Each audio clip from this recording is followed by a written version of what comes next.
او زه خو وایم په دې رمضان مبارک کې خپلې میاندې د کور هغه زنانه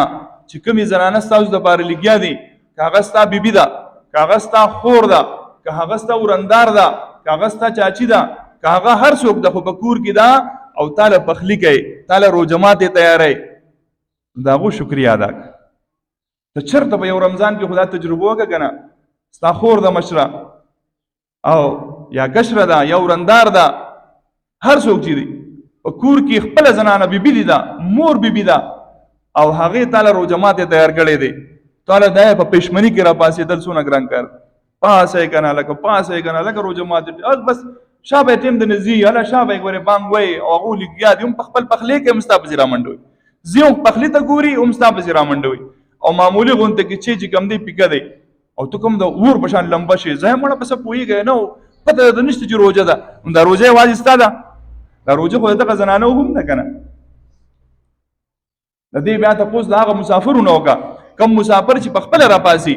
او په خپله باندې ځان له پېشمنۍ کوي، په خپله باندې ځان له روژه ماتې کوي، هغو ته وایه څنګه چل دی؟ وایي ښځو ته کار شو که نه، او ته دلته په ښځو باندې سترګې راوباسې، په ورندار باندې سترګې راوباسې او لګیا یې ورته غوسې کوې، نو ته دا غوسې مه کوه، ځکه چې څنګه ستا روژه ده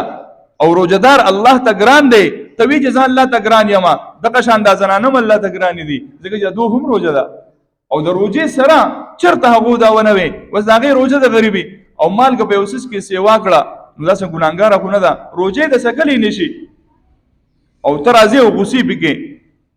او ورون له لتې ورکې او لوښې غورځې، نو دا ته ظلم کې، ته زیاتې کې. چېرته یو رمضان کې داسې وکړه، په یو رمضان کې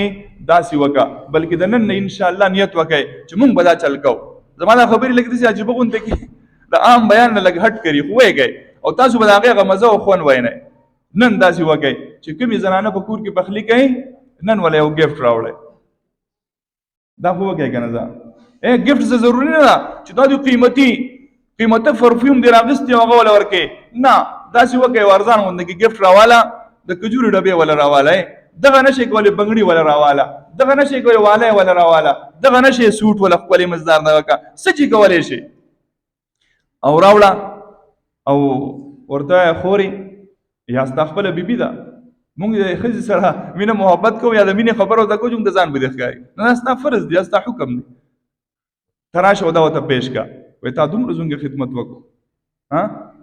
دا لس ورځې تېرې شوې او تا زموږ داسې خدمت وکړو او ته دومره په ښکلې طریقه باندې ګوره موږ له روژه ماتې کوې، دا زما د طرفه تا ته ګفټ. کورونو ته به ورځئ که نه، زنانه دا بیان اوري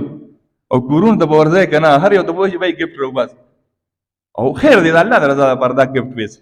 او د خپلې زنانه ته یې پېښ کړه، هغه خور ده که مور ده که چاچي ده ورندار ده هر څوک چې دی او ورته وایي دا واله زما د طرف نه تا ته ګفټ. ستا ډېره شکریا، الله دې ستا په دې عمر کې ستا په دې زندګۍ کې همیشه الله برکت واچوي. ای خورې الله دې ستا نصیب ښایسته کړي. او ته ګوره دغه زنانه تاسې وله ګفټ راوړی دی، که دې د سترګو نه اوښکې راونه به دی او تا ته یې ونه وي چې روره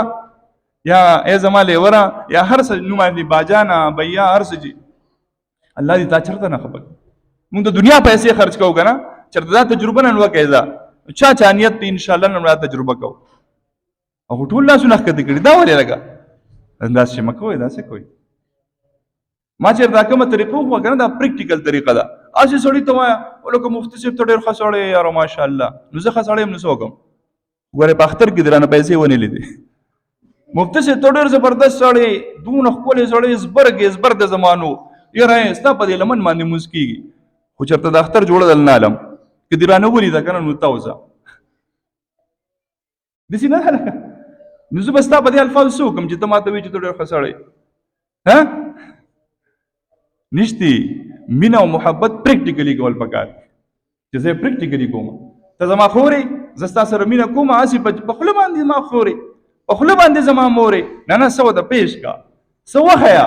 چې پته دې ولګي چې ته د زړه نه څونه مینه کوې محبت کوې.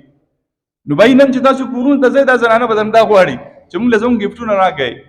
نو انشاءالله نیت وکړئ هېڅ چا آیا هغه نسوار نه دي په 30 روپۍ دي که نه، دې شی وکړئ نن نسوارو به ځای باندې په 30 روپۍ باندې ښکلی چنګم والو او هغه چنګم ورته پېښ کړو. ستا ډېره مهرباني، الله دې ستا په عمر کې برکت واچوي، الله دې تا چېرته نه خفه کوي او ته بیا ګوره چې دا شل ورځې کمی پاتې دي کنه چې په دې کې ستا څنګه خدمت کی